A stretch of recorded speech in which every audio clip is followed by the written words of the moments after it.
Assalamualaikum warahmatullahi wabarakatuh. Perkenalkan, saya Yusra, salah satu dosen di program studi manajemen Sekolah Tinggi Ilmu Ekonomi Sabang, Banda Aceh.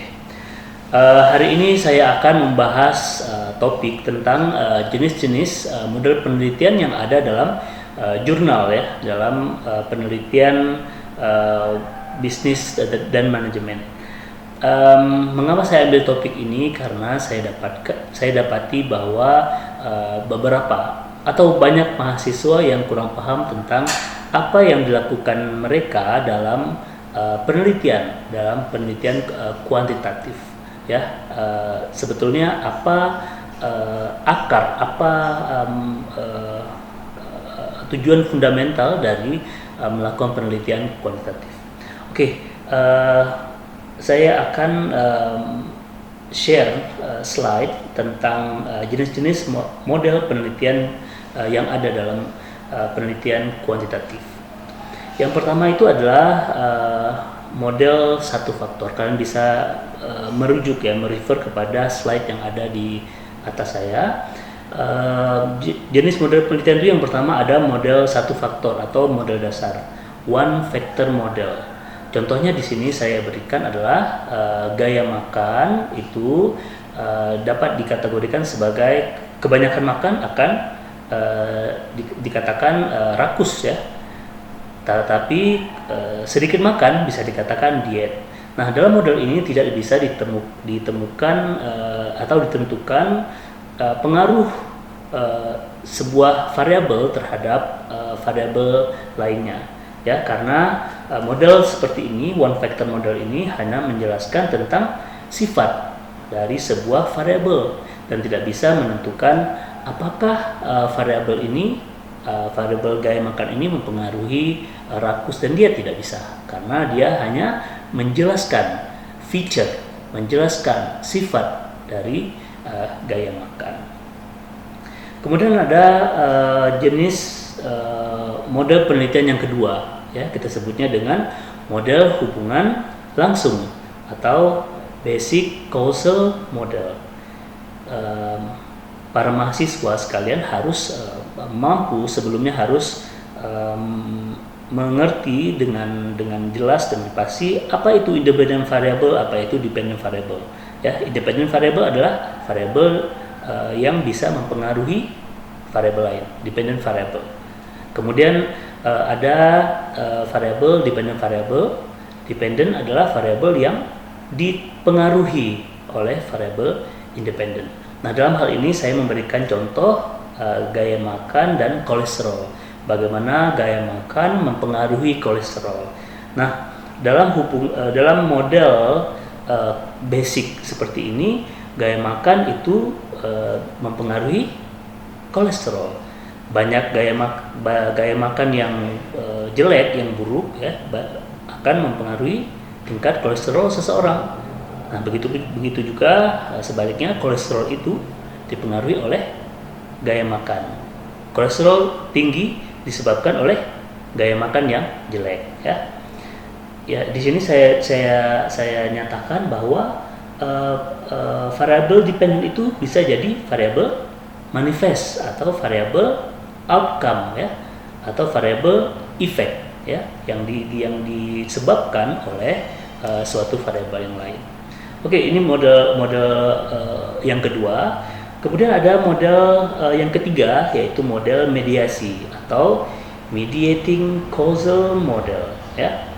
Contohnya saya jabarkan dari model yang kedua tadi ya. Yang kita ambil adalah gaya makan dan kolesterol. Bagaimana gaya makan mempengaruhi kolesterol. Nah, dalam mediating causal model atau model mediasi ini, kolesterol itu dijadikan sebagai variabel mediasi ya, variabel mediasi. Gaya makan mempengaruhi kegemukan seseorang. Apa yang memediasi seseorang menjadi gemuk adalah tingkat kolesterol yang tidak bagus ya. Jadi gaya makan yang jelek, gaya makan yang tidak bagus akan menimbulkan kolesterolnya tinggi. Pada saat yang bersamaan dia akan mempengaruhi tingkat kegemukan seseorang ya. Mediator di sini adalah sebagai intervening, sebagai jembatan dari variabel independen ke variabel dependent, ya, atau juga disebut hubungan tiga variabel ini sebagai hubungan ABC atau hubungan ABC, ya. Oke, yang keempat ada model moderasi atau moderating causal model, ya. Tidak kita hilangkan kolesterol di sini, ya. Kolesterol kita hilangkan, tetapi kita menguji direct effect, ya, menguji hubungan langsung antara gaya makan terhadap kegemukan, tetapi dimoderasi oleh variabel olahraga, ya. Apa yang dimaksud dengan moderasi di sini adalah pengaruh gaya makan terhadap kegemukan itu ditentukan oleh tingkat olahraga seseorang, ya. Jadi kalau olahraganya tinggi, maka pengaruh gaya makan terhadap kegemukan itu akan terpengaruh juga, gitu ya. Olahraganya bagus, maka nggak masalah kalau gaya makannya jelek, atau yang menyebabkan kegemukan itu dapat terjaga berat badannya, ya, weightage-nya. Oke. Jadi pengaruh di sini saya jelaskan pengaruh independent variable terhadap dependent variable akan berubah apabila terdapat variabel moderasi pada hubungan ini, pada hubungan independent variable terhadap dependent variable. Ya, ada 4 model di sini, ya. Nah, kemudian ada model kombinasi antara 2 atau lebih model-model yang saya jelaskan tadi, ya. 2 atau lebih model-model yang saya jelaskan tadi di atas, ya. Jadi di sini model A tambah model B tambah model C tambah model D itu dikatakan sebagai advanced causal model. Oke. Ini adalah basic jenis-jenis model penelitian yang ada dalam literatur, dalam jurnal-jurnal atau publikasi-publikasi ilmiah yang ada di jurnal-jurnal bisnis dan manajemen. Oke, bagaimana menganalisis bagaimana menganalisis model tadi, ya. Tadi dijelaskan tentang hubungan antara variabel tersebut. Nah, kita sudah tahu jenis-jenis hubungannya. Terus sekarang adalah bagaimana menyesuaikan model penelitian yang harus dilakukan. Mahasiswa, ya, saya dapati bahwa mahasiswa sering sekali bingung, ya, tentang model apa yang dengan model seperti ini, prosedur atau metode apa yang sesuai untuk dilakukan. Nah, di sini ada yang model satu faktor, one factor model. Itu saya jelaskan di sini ada, saya contohkan di sini adalah penelitian tentang kualitas layanan, ya. Kualitas layanan itu ada 2 jenis, ya. Faktornya ada dua jenis, yaitu kualitas layanan fisikal dan kualitas layanan non fisikal. Nah, jenis penelitian analisis apa yang harus dilakukan? Yang pertama adalah harus dilakukan dengan data screening dengan SPSS. Data screening itu membersihkan data dan meyakini bahwa dari data yang kita lakukan itu, yang kita punya itu harus normal distribusinya, harus valid, ya, harus bebas dari multikolinearitas, harus bebas dari heteroskedastisitas dan lain sebagainya, ya. Kemudian yang bisa kita lakukan adalah dengan kemudian dilakukan dengan confirmatory factor analysis, ya. Kita mengkonfirmasi bahwa faktor-faktor yang menjelaskan kualitas layanan itu adalah valid dan reliable, ya, valid dan reliable, ya. Confirmatory factor analysis ini juga menjelaskan tentang kevalidan dari sebuah survei dari kuesioner. Oke, Bagaimana menganalisis model B tadi, model hubungan langsung, basic causal model, ya.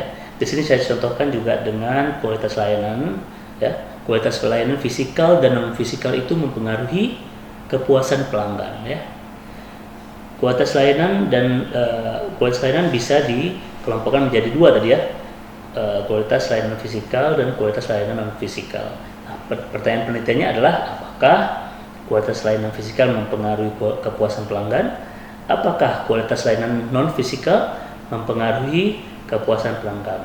Nah, pertanyaan berikutnya adalah bagaimana menganalisis model seperti ini? Bagaimana menganalisis kerangka berpikir atau framework yang seperti ini, ya, hubungan langsung yang sangat basic, ya.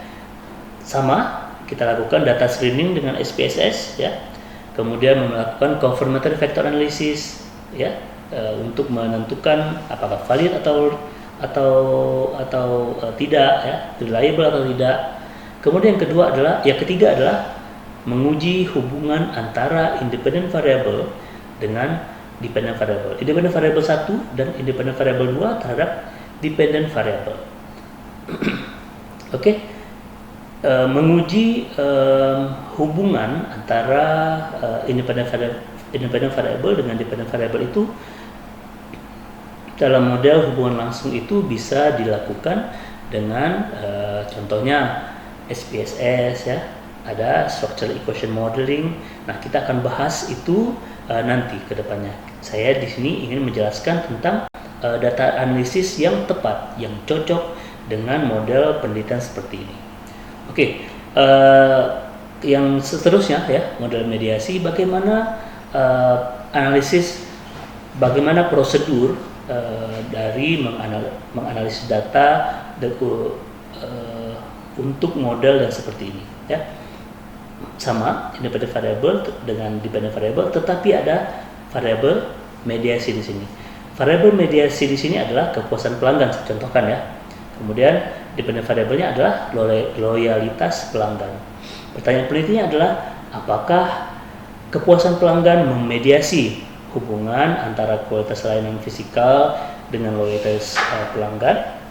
Yang kedua, apakah kepuasan pelanggan memediasi hubungan antara kualitas layanan non fisikal terhadap loyalitas pelanggan, ya.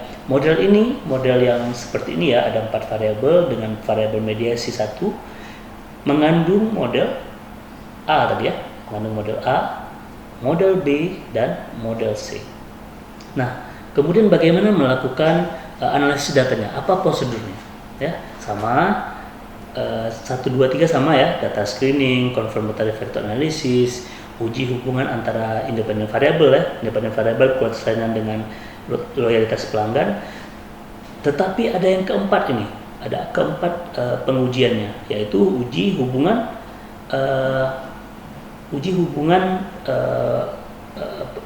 peran mediasi kepuasan pelanggan terhadap hubungan kualitas layanan fisikal dan non fisikal terhadap loyalitas pelanggan. Oke. Yang keempat, yang seterusnya adalah model moderasi atau interaction model, ya. Di sini ada independent variable, ada dependent variable. Kemudian saya kasih contoh itu jenis kelamin sebagai variable moderasi, variable yang mungkin mengganggu hubungan antara independent variable dengan dependent variable. Nah, model ini mengandung model A tadi, ya, model A, model B, dan model D. Model C nggak ada karena model C itu adalah mediasi, ya. Model D itu adalah moderasi. Jadi model ini mengandung model A, B, dan D. Bagaimana cara melakukan menganalisis datanya adalah sama. Kita mulai dengan data screening, kemudian confirmatory factor analysis, ya, menguji validitas dan reliabilitas. Kemudian uji hubungan antara independent variable dan dependent variable terhadap kepuasan pelanggan. Yang seterusnya adalah yang keempat, uji peran moderasi variabel moderator dalam sebuah penelitian ini. Oke, itu saja untuk pertemuan hari ini. tentang jenis-jenis penelitian yang ada dalam jurnal-jurnal ekonomi, bisnis, dan manajemen. Kita akan berjumpa lagi dengan bagaimana menganalisis data, ya, bagaimana menganalisis. Kita sudah tahu tadi data analisis yang sesuai yang boleh dilakukan, tapi bagaimana menganalisis datanya kita akan jumpa lagi di video selanjutnya. Demikian, assalamualaikum warahmatullahi wabarakatuh.